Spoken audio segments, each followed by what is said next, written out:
मलबे में दब गई हैं। 7 लोगों को सुरक्षित निकाला गया है। कई लोगों के फंसे होने की आशंका है। राहत और बचाव का काम युद्ध स्तर पर वहां पर जारी है। तो दक्षिण पश्चिमी चीन के चोंगकिंग शहर में शुक्रवार सुबह बड़ा भूस्खलन हुआ, जिससे वुजियांग नदी के किनारे स्थित कई रिहायशी इमारतें मलबे में दब गई हैं। शुरुआती रिपोर्ट की माने तो हादसे में कई लोगों के मलबे में फंसे होने की भी आशंका जताई जा रही है। अब तक 7 लोगों को सुरक्षित बाहर निकाल लिया गया है, लेकिन कहा यह जा रहा है कि अभी भी कई लोग मलबे में दबे हो सकते हैं। चीन में हालात खराब हैं क्योंकि बाढ़ और बारिश की वजह से वहां पर जो जिंदगियां हैं वो त्राहिमाम कर रही हैं। लेकिन इसी बीच अगर भूस्खलन को लेकर खबर सामने आती है तो स्थिति बदहाल हो जाती है, और यही हुआ है इस वक्त चीन में।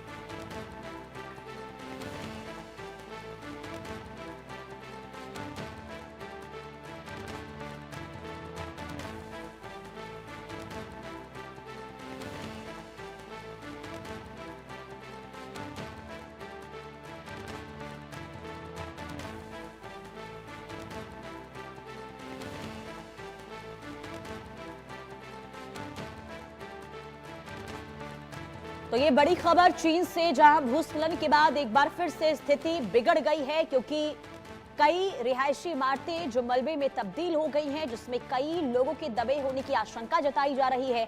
7 लोगों का रेस्क्यू तो कर लिया गया है, लेकिन अभी भी कई जिंदगियों की तलाश इस मलबे में जारी है। ये तस्वीर आपको दिखा रहे हैं भूस्खलन के बाद रिहायशी इमारतें जो मलबे में तब्दील हो गई। पहले से देखिए चीन में हाहाकार मचा हुआ है, क्योंकि बाढ़ और बारिश ने लोगों के लिए परेशानी खड़ी कर दी है, और अब प्राकृतिक आपदा का रौद्र रूप इस कदर देखने को मिल रहा है कि भूस्खलन के बाद लोगों की वहां पर जान जाने की भी खबरें सामने आ रही हैं। लेकिन अभी जो ताजा भूस्खलन हुआ है उसमें अभी फिलहाल जनहानि की कोई जानकारी तो नहीं मिली है, लेकिन हाँ ये जरूर कहा जा रहा है कि मलबे में कई लोग दबे हुए हैं और उनकी तलाश के लिए रेस्क्यू टीम युद्ध स्तर पर रेस्क्यू अभियान वहां पर चलाए हुए है। अभियान को तेज किया गया है ताकि किसी की भी सांसें अगर चल रही हैं तो उन्हें तुरंत निकाला जाए मलबे से, और उन्हें इसके बाद उपचार मिले ताकि उनकी जान को बचाया जा सके। लेकिन आप देखिए कि मलबे का ढेर यहाँ पर किस तरीके से लगा हुआ है, और ऐसे में रेस्क्यू टीम के सामने भी कई चुनौतियां हैं कि कैसे इन मलबे को हटाया जाए और लोगों को सुरक्षित वहां से निकाला जाए। राहत की बात यह है कि अब तक रेस्क्यू में 7 लोगों को तो बचा लिया गया है, 7 लोगों को सुरक्षित निकाला गया है, लेकिन अभी भी कई लोग अंदर फंसे हुए हैं।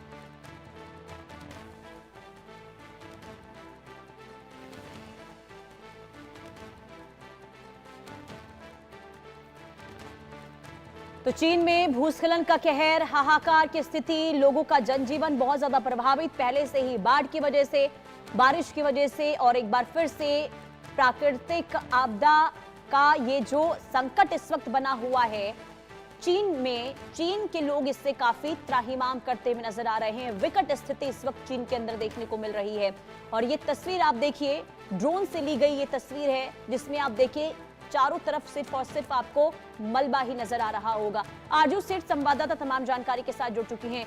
आरजू, क्या अपडेट है चीन को लेकर, क्योंकि हालात तो बहुत खराब हैं। ये जो भूस्खलन हुआ है इसे लेकर अभी क्या स्थिति? जी बिल्कुल, देखिए इस वक्त पूरे एशिया में ही मौसम जो है अपना विकराल रूप दिखा रहा है, और जुलाई अगस्त का महीना जो है यहाँ मानसून का होता है, और इस दौरान कई बार कुदरत जो है वो ऐसा कहर दिखाती है जिससे इंसान जो है वो बेबस नजर आता है। और कुछ यही तस्वीरें जो है वो कई जगहों से निकल कर सामने आ रही हैं, और स्पेशली अगर चीन की बात करें तो चीन में भी कुछ इसी तरीके का जो है कहर देखने को मिल रहा है। कई लोगों की मौत हो चुकी है, और बारिश के कारण आई भीषण बाढ़ के चलते देखिए किस तरीके से यहाँ पर दिक्कतें जो है वो लोगों को सहनी पड़ रही हैं। जो लोग हैं वो कहीं ना कहीं अपना घर छोड़कर कहीं सेफर जगह पहुंचने की कोशिश कर रहे हैं। बाढ़ ने पूरे हालातों को लोगों को बहुत ज्यादा नुकसान पहुंचाया है। फिलहाल 7 लोगों को यहाँ पर रेस्क्यू जरूर किया गया है, लेकिन लगभग 40 लोगों की मौत जो है वो हो चुकी है। रेस्क्यू टीमें जो है वो अभियान चला रही हैं, लेकिन उसके बावजूद भी लोगों को काफी नुकसान जो है वो इससे पहुंच चुका है, और अब तक कई लोग जो है वो उनका घर जो है वो ढह चुका है, लोग बेघर हो गए हैं, और ऐसे में लोगों के आगे मुश्किलें बहुत ज्यादा बढ़ गई हैं। जी लेकिन कई रिहायशी इमारतों के मलबे में तब्दील होने की जानकारी सामने आ रही है आरजू, क्या कोई आंकड़ा अब तक जारी किया गया है चीन प्रशासन की ओर से? जी देखिए, बिल्कुल जिस तरीके से ये आप जिस तरीके से बता रही हैं, मलबे में भी कई लोग जो है वो दबे हो सकते हैं, और ऐसे में अभी एक टोटल नंबर देना जो है वो मुश्किल है, क्योंकि रेस्क्यू ऑपरेशन अभी भी चलाया जा रहा है, लोगों को अभी भी निकालने का प्रयास जो है वो किया जा रहा है। लेकिन ऐसे में लगातार ये नंबर जो है वो बढ़ रहा है। अब तक 40 लोगों की मौत हो गई है, लेकिन ये आंकड़ा जो है वो लगातार बढ़ रहा है, जैसे जैसे हालात जो है वो बिगड़ रहे हैं, या ये कहें जैसे जैसे कुदरत अपना कहर बरसा रही है। लेकिन आरजू, क्योंकि पहले से ही बाढ़ को लेकर वहां पर हालात खराब थे, अभी क्या सिचुएशन है बाढ़ को लेकर, बारिश को लेकर चीन में? जी देखिए, बिल्कुल लगातार अगर रिहायशी इमारतों की भी बात करें, या हर कोई जो है वो इससे प्रभावित हो रहा है, और अभी भी मौसम जो है वो कुछ इसी तरीके से बना हुआ है। बारिश के हालात जो है वो अभी भी देखने को मिल रहे हैं, और आने वाले कुछ दिनों तक कुछ इसी तरीके से मानसून जो है वो हावी रहने वाला है, बरसात जो है वो देखने को मिलेगी। तो अभी फिलहाल मौसम विभाग की तरफ से कोई भी राहत के आसार नजर नहीं आ रहे हैं। जी। और कौन सा ऐसा इलाका है चीन का जो सबसे ज्यादा प्रभावित नजर आ रहा है आरजू? जी बिल्कुल, देखिए अगर बात करेंगे तो चीन के कई हिस्से हैं जो इससे प्रभावित हुए हैं, और चीन के गुआगशी क्षेत्र में लगातार जो है वो बारिश हो रही है। लोग काफी ज्यादा परेशान हैं। बारिश के कारण जो आई भीषण बाढ़ है उससे अब तक जिस तरीके से मैंने बताया, लगभग 40 लोग अपनी जान गवा चुके हैं, जबकि कई ठीक है 9 आरजू। लोग जो है वो लापता बताए जा रहे हैं। जी। ठीक है आरजू, बहुत शुक्रिया।